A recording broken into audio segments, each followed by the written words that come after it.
Sabia que sem perceber você pode estar destruindo seus dentes enquanto dorme? O bruxismo e o apertamento dental atuam de forma silenciosa e os sinais só aparecem quando os desgastes já estão de forma avançada. Eu sou a doutora Camila Dutra e aqui na nossa clínica nós realizamos o diagnóstico de apertamento dental e o bruxismo como acompanhamento clínico regular para os nossos pacientes.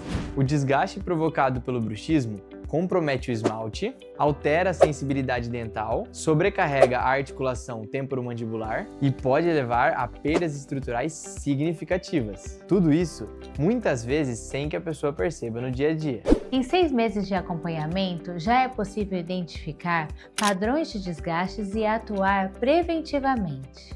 Com dispositivos intraorais personalizados. E aqui na clínica nós utilizamos a forma digital, sem aquele incômodo das moldagens. Tudo isso para preservar a sua estrutura dental e aliviar a musculatura sobrecarregada. Não espere o desgaste se tornar visível. Agende a sua avaliação com a nossa equipe pelo WhatsApp.